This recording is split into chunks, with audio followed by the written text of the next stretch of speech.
Hello friends, இன்றைக்கி TNPSC previous year கொஸ்டினில் வட்டி விகிதத்துலேருந்து ஒரு சம் பார்க்க போகிறோம். ஒரு குறிப்பிட்ட தொகையானது 15 வருடங்களில் இரட்டிப்பாவதற்கு எளிய வட்டி விகிதம் காண்க அப்படின்னு கேட்டிருக்காங்க. ஸோ வருடம் 15 கொடுத்துருக்காங்க. இரட்டிப்பாவதற்கு இந்த மாதிரி மடங்கு இரட்டிப்பாகுது அப்படின்னு வருடம் கொடுத்து நமக்கு வட்டி விகிதம் கேட்டாங்கன்னா அது ஒரு ஃபார்முலா இருக்குது. மடங்கு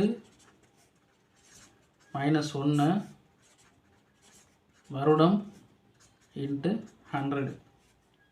எத்தனை மடங்கு கேட்டிருக்காங்கன்னா 2 மடங்கு. ஸோ 2 - 1 வருடம் 15 கேட்டிருக்காங்க. 100 1/15.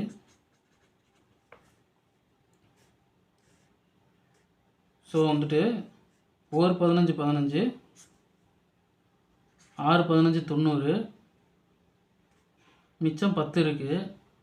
ஸோ 15 10ஆல் நம்ம அடிக்க முடியாது. ஸோ இந்த மாதிரி எழுதிக்கிறோம். இதை 5ஆல் அடிக்கலாம். 2 5 10, 3 5 15. ஸோ 6 × 2/3%. ஆப்ஷன் டி தான் ஆன்சர் ஃப்ரெண்ட்ஸ். தேங்க்யூ ஃபார் வாட்சிங்.